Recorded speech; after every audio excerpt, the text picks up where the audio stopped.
Hey everybody, my name is Matt Pierce, Learning and Video Ambassador for TechSmith Corporation. Welcome to the Visual Lounge. We're so glad that you're joining us, whether you're live or you're listening to the podcast or watching the video later. We're grateful that you're here with us. We have another great episode for you today. We are going to be talking with Betty Dannewitz of If You Ask Betty and so much more. She is so fantastic, and we'll get to that just in a second. I do want to say that if you are watching, we'd love to have your participation in, liking, subscribing, rating us on iTunes or wherever you're listening to this, because that helps us to know that this is meaningful content to you, and it helps us to continue to move forward and make content. You inspire us, basically. So definitely do that. Now, with that said and out of the way, because we want to get to the good stuff today, let me introduce our guest today. So just about a year ago, I met Betty on the way from a conference from Detroit to San Jose, California. Remember when we could travel? Wasn't that those good times? And I had the good fortune of sharing a car with her where we rode over to the conference center together. And, I really got to be able to meet If You Ask Betty. And, Betty is one of those people who I knew from the gate was motivated and wanted to make a difference in the world, especially in learning and development. And I can tell you, she is talented, resourceful, but maybe even more important, she is kind and compassionate. And on more than one occasion, I've received an encouraging message, or she's reached out and asked, just how are things going? I mean, she is really the real deal. And like I said, she's driven and motivated to share, create, and help. She runs the If You Ask Betty podcast, which we'll put links in the chat for you guys, where she talks about learning and development topics, and occasionally she'll have me on even to talk about Dungeons and Dragons and, maybe drop an accent or two. So she also happens to be an associate learning solutions architect for Ken Blanchard Companies. So please help me welcome, If You Ask Betty, Betty Dannewitz to the Visual Lounge. Hey, Betty. Hi. Welcome. Thanks, Matt. I'm so excited to be here. And you told like the nicest part of our story meeting. You should tell the rest of it. Well, I thought you always tell the nicest part, especially when someone's your guest. So You didn't tell the part about how I totally fangirled you on the plane, and I was like, oh, I know you. No one, you know what? No one needs to know. Everyone knows me. They get to see now. my face right now. Everyone knows now. Yeah, we're cool. all friends. So, Betty, thank you so much for being here. And I mean every word of what I said. You've been so kind to reach out. And one of the things I like, and we haven't really had too many opportunities to talk about, is using media. And because I know you're into some kind of looking at, I don't even want to call it future tech because that seems like really big, but like AR, VR stuff. And obviously you're a talented instructional designer, training creator. But before we get into all that, tell us a little bit more about yourself and what should our audience know about you that I haven't already said? Sure. So I am from the Detroit area, and I've lived here most of my life. And I've been in learning and development for almost 18 years. In fact, I think in July it'll be 18 years. And I feel like we should have a party or something, because it's like my career as an adult. So I don't know. I feel like something should be done. And, I have a deep-rooted personal mission, and that is to help people become better humans. And I strongly, strongly believe that innovative technology is a huge part of that. And that includes augmented reality, virtual reality, podcasting is even considered and should be considered an innovative technology. There are so many different ways that we can help people become better. And I think in learning and delivery, really, that's an undercurrent that we have. So that's a little bit more about me. Yeah, I love it. And I love this idea about making better humans because, I think you're off to a good start. I know just your conversations with me, it's always just a nice uplifting moment of my day when I get a message like, hey, how you doing? Because I know it's not just you want something, you're genuinely asking, which is so important. But let's talk about the conversation we're here to talk about today, and which is we've talked about today's title of the episode is like, how to decide which media to use for instruction. And I think that becomes, I think we probably need to start with what media do we mean, or what do we mean by media? Because, I, being from TechSmith, tend to categorize media, and I go right to images and video, which isn't bad, but there's a whole world of media out there. What other types of media would you kind of put in your list of go-tos? So images and video. I would even throw in GIFs, which are like caught between image and video. They're like images as a teenager. I don't know why I make everything about a life cycle, but nevertheless, I don't know. I would throw podcasting in there. I would say, immersive, any type of immersive learning. I would also say like e-learning, or what we know as e-learning. So things that are created by Storyline or Captivate or even Rise are forms of media. And then also, like, let's not forget social media, because it's in the name, right? So Right. any type of social type of media, and then, classroom posters. Like, remember when we used to like go places and do things together, and there was like a poster on the wall? Like, that's media. So I think anything that you can see or experience is pretty much media. Well, and I love that you broadened that out. I think, we're not trying to make it a formal definition of media here, but I love that you included the experience piece of that, because that does seem like a really important piece, right? Like, I want you to be able to experience this. I want you to see it. I want it to, media maybe media is not even the right word for what we're talking about, but it does seem like an important piece. So let's talk about this. Okay, so we've got all these different types of media that we could choose from. How do you, like, when you're starting a project, how do you, like, I know that's not the first thing you do, or we shouldn't do. I hope you're not first choosing your media. So how do you get to that point? Like, what has to happen so you can decide what is the best or the most appropriate media? So you got to start by, at least I do, meeting with the stakeholders and asking lots and lots of questions. If you've known me for 5 minutes, you know that I like to ask questions, and I have no issues with that. And in fact, I was one of my first bosses in learning and development.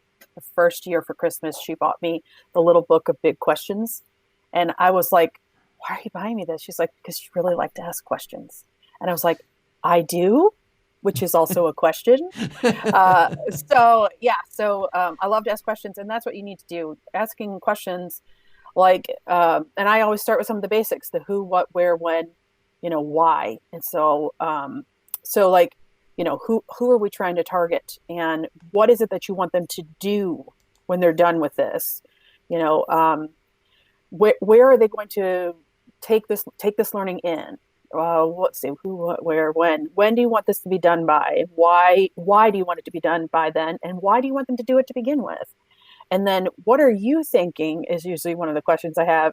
What are you thinking about how you might want us to deliver this? And I say that because I try to leave it open, that I want to hear what they have to say, but it may be that my expertise lends us up to a different route, right? A different journey.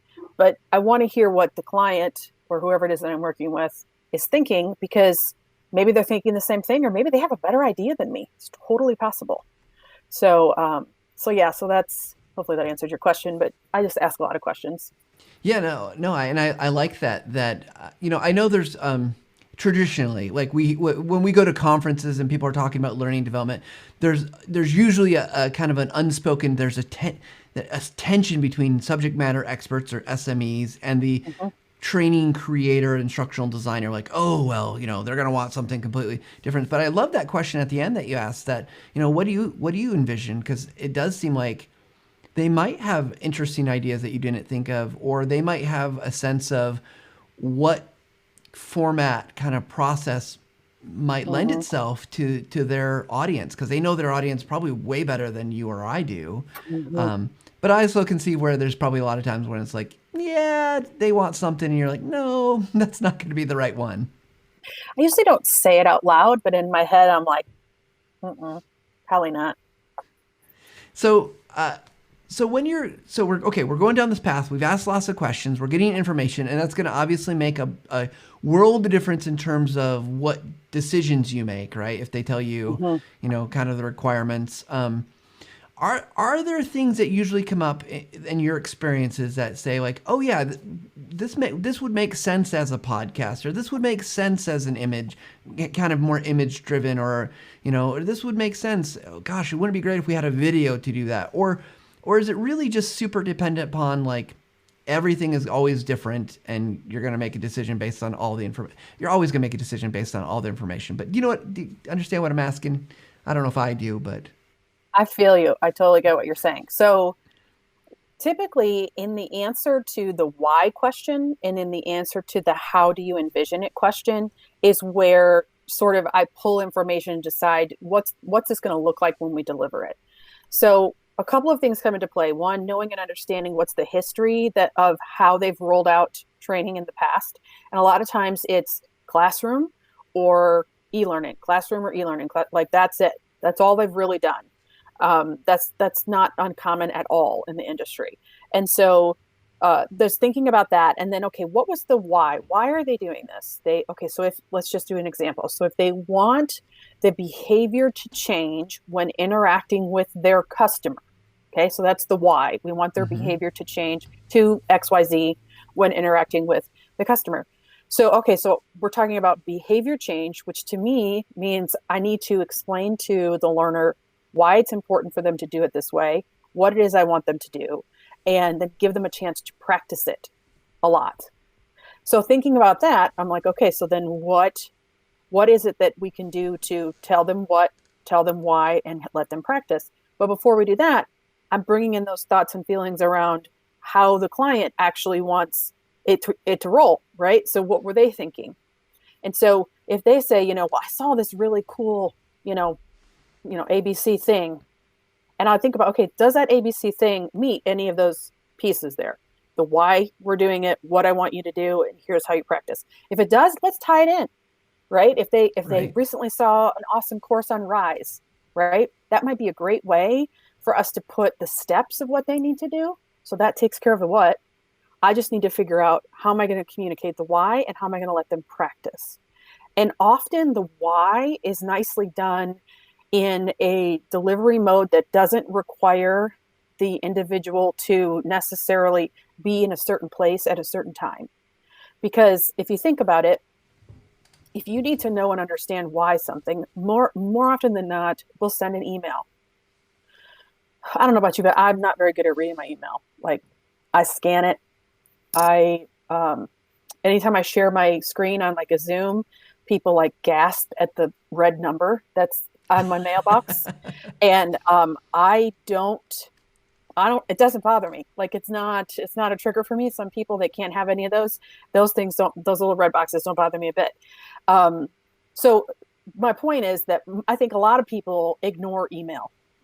But if they got a message from a leader through a podcast or even a quick pop-up video, they're going to pay more attention to that. Let me tell you why, because I know you were going to ask me why, weren't you? I sure was. Okay. So the reason they pay more attention to that is because outside of work, that's how they consume media. They listen to things, they watch things. It's very rarely that they're reading things. They're taking a quiz.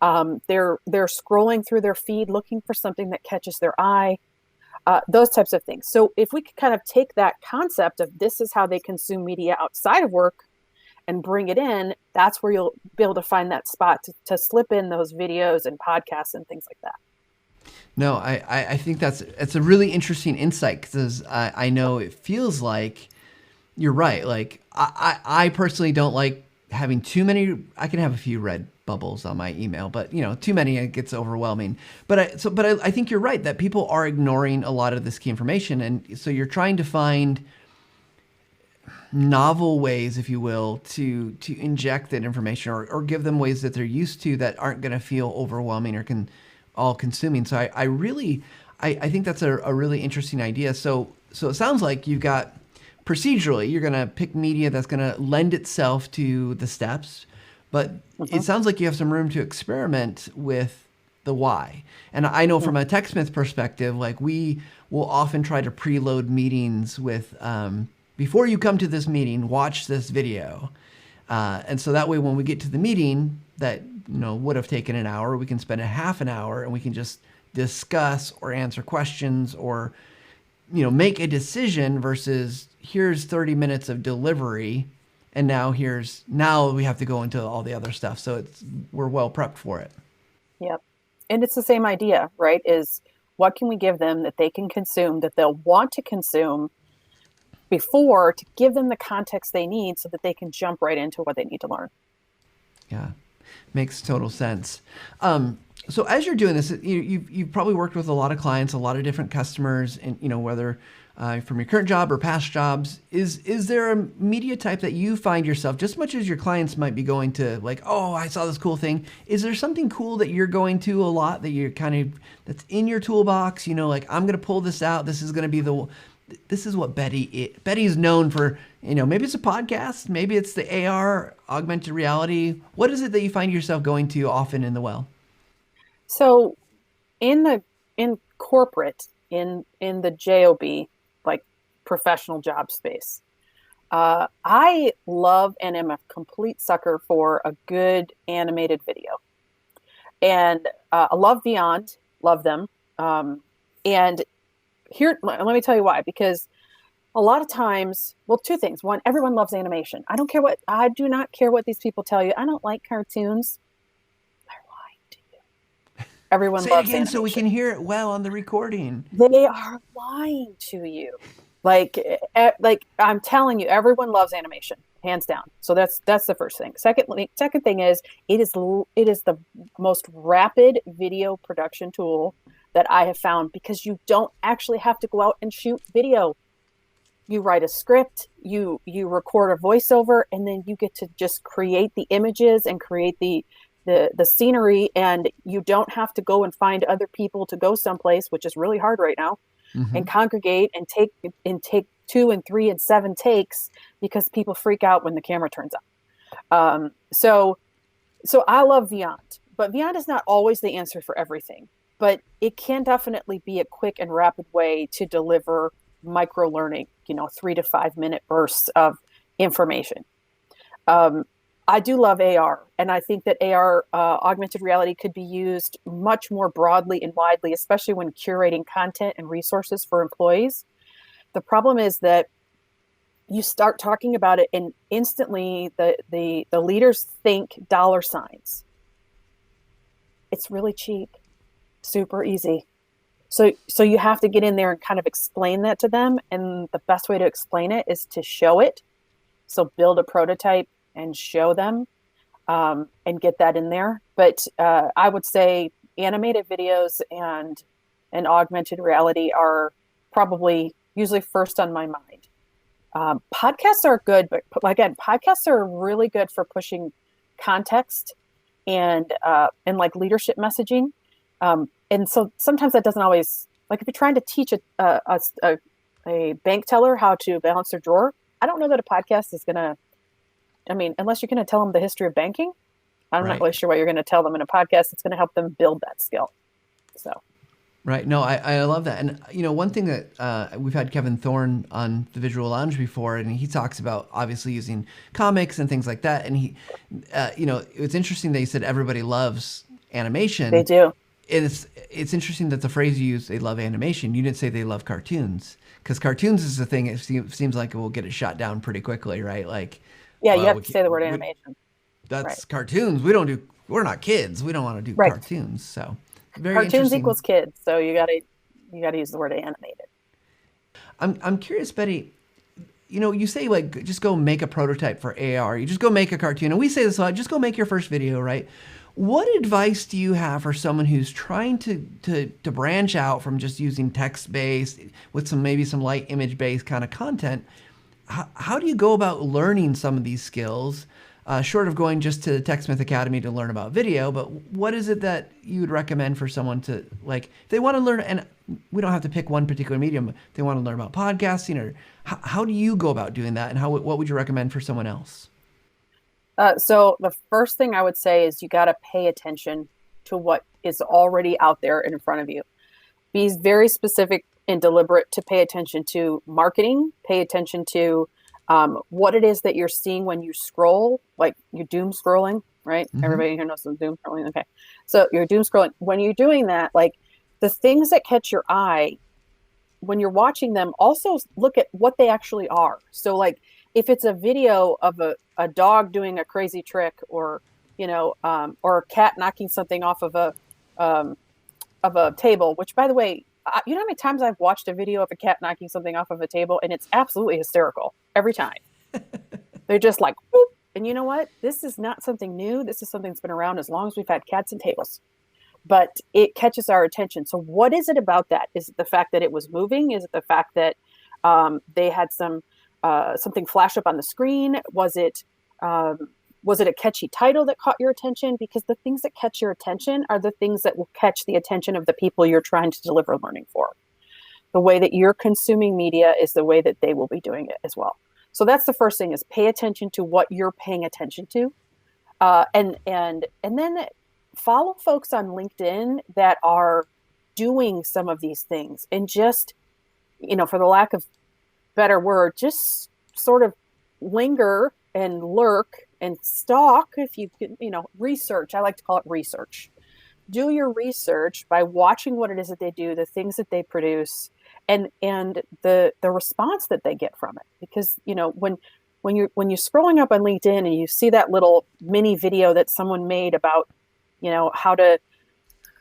what 3 questions you should ask every podcast guest or something like that, and you notice that it has 475 likes, they've done something to catch people's attention. And so pay attention to what that is. And use the opportunity to connect with people and follow people that do the things you want to do. Yeah, absolutely. Well, Betty, you ready to take a few questions from Sure. the audience? Okay, so Let's do it. The first one comes from Adam. He's watching over on LinkedIn. Thanks, Adam, for tuning in. He says, everyone has a different research they cite on video length. When you use video, how long is too long for you to consider using it? So is there a max length that you say like, oh, now it's too long? What do you think? For like any video, or we're talking micro learning? I think let's start with any kind of video, just because then we can go into micro learning or short video learning. Sure. My, what I have heard, the research I've read, and what I personally experience is at the 10-minute mark, I'm done as far as looking at it on this little device. Okay. See all those notifications? It doesn't bother me a bit. Anyways. Like 10 minutes is a long time for me to look at this. If I'm going to watch something longer than that, I want to sit back in my recliner and watch it on the bigger screen. So 10 minutes, I think, is if you can get people past 10 minutes, you have really created something compelling and engaging, and that's awesome. As far as micro goes, I've heard 3 to 5 minutes. I'll repeat that because I do think that's a good length. But there is so much value in 1-minute videos and 90-second videos. Because think about, again, from a mobile device perspective, how long would you want to hold your phone up for an experience? And that's about 60 to 90 seconds. And then your arms get tired and you want to put so that's an engagement point that goes down. I almost dropped my phone trying to. That's why I don't hold it very long. And so Betty, I mean, this is where I think TechSmith has done some of that research even, and I agree with you. I think the thing about 10 minutes, I love that instead of thinking about like even what content's like, what experience you're thinking about, the experience that you might be having on this device, and because we have research that shows that there are people who have preferences, and again, it's just preferences, so people could say whatever that are for longer videos, but I think the trick with those, you said, is engagement. And I think you have to have content that merits that length, right? Like if you make a longer than 10-minute video and it doesn't need to be longer than 10 minutes, then you're just wasting time. And why would anyone want to watch that? Right. So I think that's really important. And I do like and also about the shorter videos, I think that's really interesting. I don't know if there's a length limit, what makes micro learning. I honestly, I'm going to be really bold here, so don't get offended, Betty. I don't care. If you make a 2-minute video and that works for your audience because you gave them the right context, it's relevant to their needs, it's solving a problem, it's helping them be a better human or better worker or whatever it might be. 90 seconds, 2 minutes, I don't care. Like, right. But what you said is we have to grab their attention, we have to make it engaging. We can't just expect them to sit there and just take in anything we give them. We have to do our homework to make it good. So agreed. Good answers. So Adam had another question. Sure. Adam asks a question, we're going to answer him. He says, also, since this is the TechSmith session, what's one trick you think most people don't know about Camtasia or Snagit? If you don't have one, Betty, I don't want to put you on the spot because I told you we're not going to talk product, but if you had a tip, I mean, we've got tips. I have one. Yeah. So I was not paid to say this. I love Camtasia. I think that was one of the first things I ever said to Matt after I stopped fangirling her. I was like, I love Camtasia. And he was like, oh, good. Did you know we have other products too? I was like, oh, yeah. Anyways, but love Camtasia. I use Camtasia to edit my podcast. I use Camtasia for all my video editing freelance. And what I recently learned, and actually, Matt, you gave me this tip, and so I'm going to give it back out, is the ripple delete. Oh, yeah.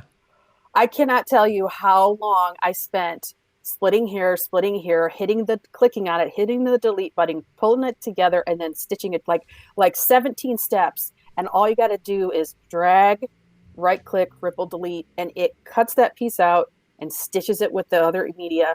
The first time I did it, I literally woohoo, and my kids come, what's going on? I'm like, I just figured this out. You don't know how much time this is going to save me. So ripple delete. Yeah, and I'll give a Snagit one, and I don't know how much you're using Snagit, Betty, but I love, and it's a little bit obscure, but if you grab an image that's, something that's got text that's baked in, you couldn't copy and paste it. Snagit has an OCR feature, optical character recognition. You can grab the text, so you then can copy and paste it into other things. And get this, and this is one that sometimes doesn't work as well as others, but depending on the font, you can actually go in and change the text in that image. You can do a replace on Stop it. That's not true. That's true. It's true. Oh my gosh, I'm so excited. I'm going to try that today. So grab text. I've used Snagit for 15 years, maybe more. I didn't know that. It's pretty cool. So thanks, Adam, for asking those questions. We always appreciate those. Those are fun to answer.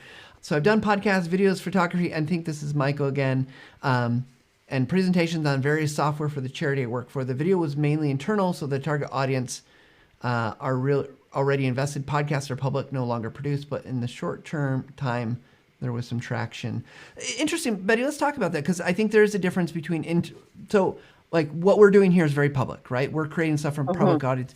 Does media decisions change, like podcasts or choosing to do videos? Does that change for you when you're thinking external audience versus internal audience? Like if your corporation's going to do a podcast, or do you that's really hard to distribute?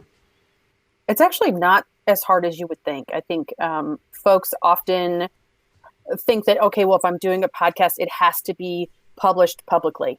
It actually doesn't. What you can do, basically, a podcast is an audio file when it's all said and done. And highly recommend you use Camtasia or Audiate to do that. See what I did there? And anyways, so once you create your audio file, one tip that I like to give out is that you can upload it to YouTube as an unlisted item. So you might have to throw a picture in and make it an MP4. So maybe it's the cover of your podcast, and you can put it into YouTube. And as an unlisted item, that means no one in the public can find it unless they have the exact link. And then you can take that link and you can actually put it in your learning management system as an item, so that when they click on this, I'm going to complete this task or whatever it is, it will link out to YouTube. Now, your people have to have access to YouTube through your IT. So that is one gate, but that is one way to do that. And then the way that I did this at previous companies is post it out to YouTube as an unlisted, and then put it on our intranet, our internal intranet, so that anyone can access it there. So that's one way to do it. Another one is just to put it into a SharePoint file that all employees can access, and then publish that link that way as well. Is that helpful? Yeah. No, that's awesome, because selfish shameless plug here is you could use screencast.com, you could use Nomia Pro. There's lots of TechSmith has a few options that could help, but I love that you're thinking about okay, this doesn't have to be difficult, and even you make it a video file, but you post it someplace and then they're just going to listen audio only. I mean, Google has taken away Google Play, which is their music service, and turned it into YouTube Music, right? That, not that it's the exact same, but we see that that's not such an uncommon thing. And so I love that idea. And I know, we've talked a lot about podcasts, but I want to talk about images and video for a second, because that's what we're really about. I think one of the things that happens when people are creating learning development, it's really easy to get sucked into the stock image vortex of cheesy conference room, people shaking hands, person at, generic person at whiteboard writing formula that means nothing. We've all done it. Like, we've all pulled from stock photos because it's like, oh gosh, I need something here. What advice would you give us about how do you get out of just having, kind of bland imagery? What can you do to make your courses come a little bit more alive, or to use media that's going to make it feel not so stock and bland, if you will? Yeah, I think in this area, a lot of times we feel like we've run out of ideas. You ever feel that way, Matt? Like, you just run out, like, I have no more ideas. So I have found a couple of things that help with that. One, I go into Canva. Are you familiar with Canva? Oh, yeah. Love Canva. Love it. Not as much as I love Camtasia, but close. And I go into Canva and just look around, like search for the type of thing I'm trying to do, and use that to generate new ideas. The thing I really like about Canva is that they have so many pre-made templates. When I say so many, I'm like thousands, tens of thousands of pre-made templates. And they're built based on what's popular in social media area, as far as what are the things that catches people's eye. And then also they're built on what's popular business wise. So you can find both stuff that's really out there and kind of wild, and then you can find stuff that's a little more formal and professional. So I use Canva a lot of times to generate or create new things and new ideas. I'm a big fan of, again, I'll say this, you just got to pay attention to what's going on around you. One of the things, I've told the story a few times, my daughter is a freshman in college, and about a year ago, she started getting all of the mail, like snail mail from colleges, trying to get her, hey, you should come to this college. Hey, you should come to this college. And at least once a week, I would bring in the mail and I would be like, hey, so-and-so sent you this flyer here, but you can't have it. And she would be like, why? I'm like, because I need it. It's a really good example of I could do something like this in learning. In fact, I took one, it was like this tablet sized document. And when you opened it up, it had this journey. It was like a learning journey of getting onboarded to the college. And I was like, oh, and I took that back and I copied and steal everything. I cased it, right? I took something, a similar, I took that as my vision, and I created something for new hires that was similar to that, with a little road and pit stops along the way. And all of that was influenced by snail mail that my kid got. So pay attention to those things, and the things that you like, you can duplicate, or you can, because you can make a version of it that fits what you need and still looks just as beautiful as what this one did. Yeah. Well, I love that your answer to this is go look for inspiration. Go look at what other people are doing. And, I remember this because this was in a class I had a long time ago in college that we had to watch about the tech revolution of the 70s and 80s, rise of Apple. And Steve Jobs said, and he really stole it from Picasso, but, good artists copy, great artists steal, right? And absolutely, that has stayed with me all these years. Of all the things I've forgotten from my college education, that one has stuck with me because it's just what you said, right? You can find inspiration all around you for this. And I love that you're taking this from college admissions, promotions, Betty, you're a trainer stealing from marketing. Absolutely. Every single time. And you should follow those folks out there that are so good at marketing. One guy I'm going to drop right now. I think his name is Chris Smith, but he has a marketing group called Seed to Branch. He posts some of the craziest, cool marketing stuff that he sees or finds on the net, and it's so inspiring. Now, some of the things are kind of wild, like when it looks like there's a whale coming out of the building. I'm not going to be able to do that. But some of the things that he does, I'm like, you know what? We could do that. We could do something like that. And here's how it could apply. So that creativity, you get that going when you go out actually looking for those things. Yeah, I love it. And this is where I think having a good system for keeping track of that stuff and a place to deposit, like, and this is, I feel bad talking about Snagit, but this is one of the reasons I use Snagit, as I grab those things, because I just I'm not going to remember that web page. I already have too many tabs open, so I just grab a capture of that, and then I got various note-taking tools that I can put that into. But to me, that's awesome, and I would say, we've talked about from an image standpoint, looking at, the Canva templates and stuff like that. I do this with videos all the time. Mm-hmm. It's one of the things I'm doing when I'm on YouTube. Sometimes I'm just getting entertained, but I love watching these homegrown video creators who've really gotten good at production and how they're now all starting to teach. You look at, unless they're super mega stars on YouTube, right? What do? They create a YouTube channel, they get some moderate success, and then what do? They create a masterclass. They teach, Yep.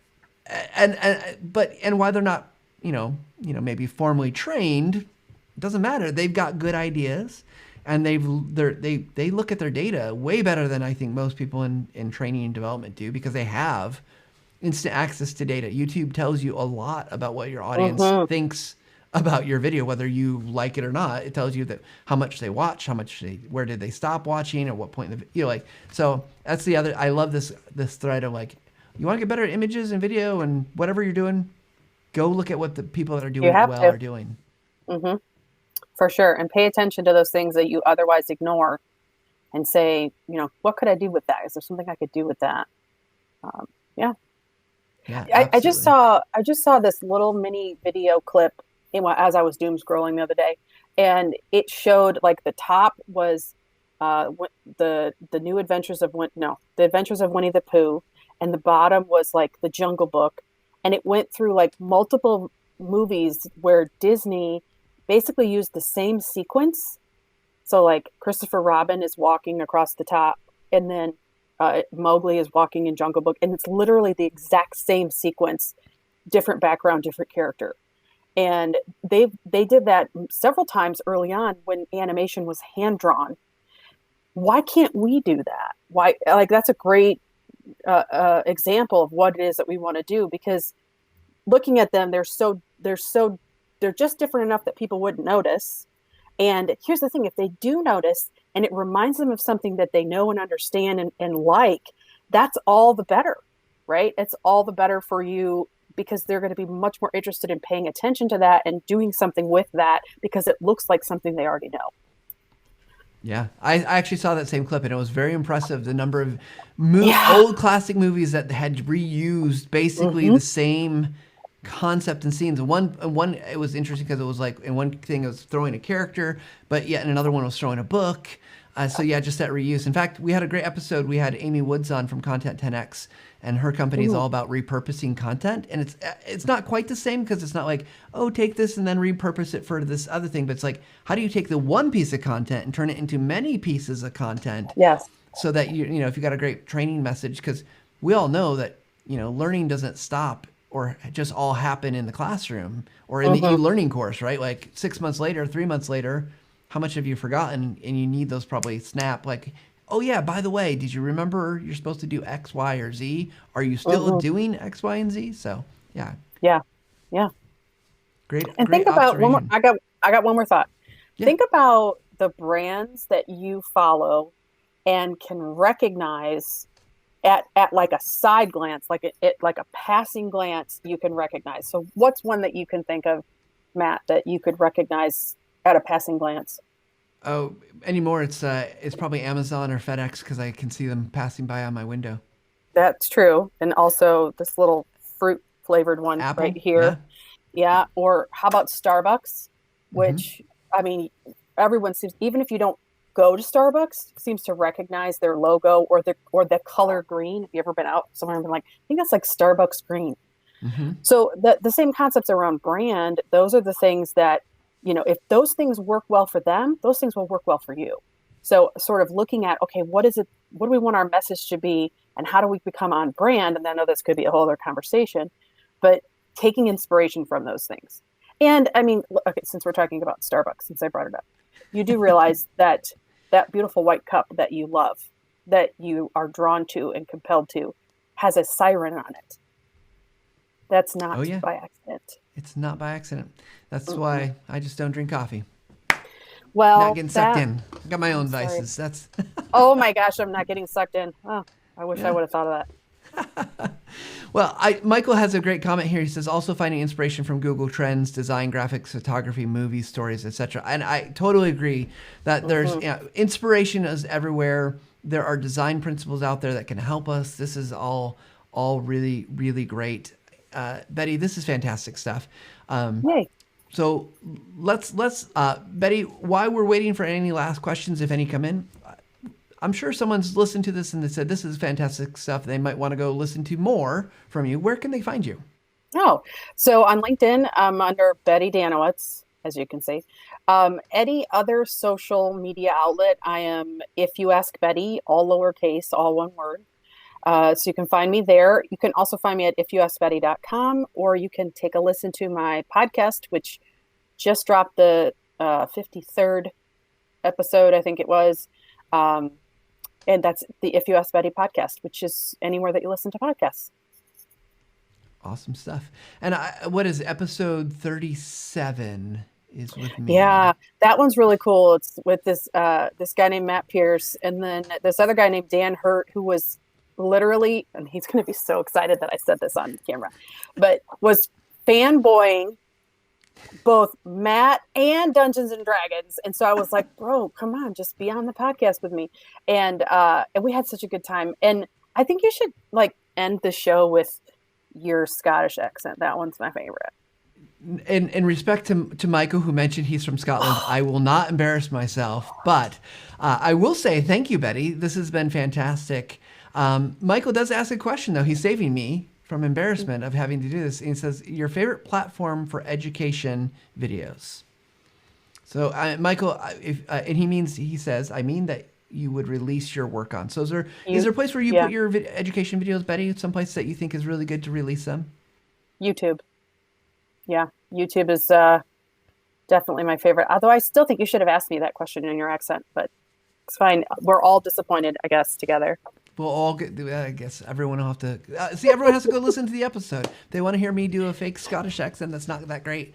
They can do that. Oh, Michael says he's Irish. Yeah. I'm totally good. So, but no, I think that's interesting. You said YouTube because we've been known to say around here that YouTube is the number 2 search engine by like just volume, but I like to say it's the number 1 how-to engine, right? It is literally a place where education videos, such a big segment opportunity there if you're making your videos for public consumption. But there's a lot that goes into getting found. I think that's the biggest complaint about YouTube. It's like people are like, it's hard to get things found, but you need to know. It goes back to all those things we talked about at the beginning. The questions you ask, who's your audience? Why am I doing this? What am I trying to get them to go through? So awesome stuff. Yep. All Agreed. Right. Sorry, I was so pushy about the accent. That's okay. It was just really fun. Maybe another time. We'll have to have Betty back sometime, and we'll make her do some accents too, or just go find somebody that really has a nice Irish or Scottish accent, and you'll be happier because mine's fake. It's a Michigan one. It's not great. Well, everyone, thank you so much for tuning into this episode of the Visual Lounge. Betty, thank you so much. Always a pleasure to talk with you. Thank you for all you're doing to contribute to our industry, as well as just your great advice today. Really, really appreciate it. Thanks, Matt. Thanks for having me. Yeah. All right, everybody. We're so glad that Betty could join us. She's just a delight. I love talking to Betty. It's just always a good time, and I never know quite where the conversation is going to go. And she's always going to ask me to do an accent for the rest of my life. Don't forget, we have a free TechSmith Academy. So the TechSmith Academy is an online learning platform to help you learn skills to help you make videos or help you make images. So for instance, we've got a course up there about screen recording. It's 30 short videos between 1 to 3 minutes that are going to walk you through the process of screen recording. It is not about Camtasia though. It is really about the process of how are you going to make that screen recording and things that you need to think about along the way. We've also got courses about script writing, storyboarding, adding lights to your video, recording audio in whatever environment you're in. We even got one about creating job aids. So not video based at all. It's about creating job aids, and another one by Michelle Wiedemer that is really good about writing helpful help. So if you're not doing so much training, but you're looking to write actually help documentation, she provides a lot of great information, including about things like simplifying your images, how you can use Snagit to make great graphics that augment your help. Since we already talked about using media today. It's another great way to do it. So with that said, I want to thank everybody for tuning in. We hope that every single day you're taking time to level up your skills and get a little bit better. And until next week, we'll see you then.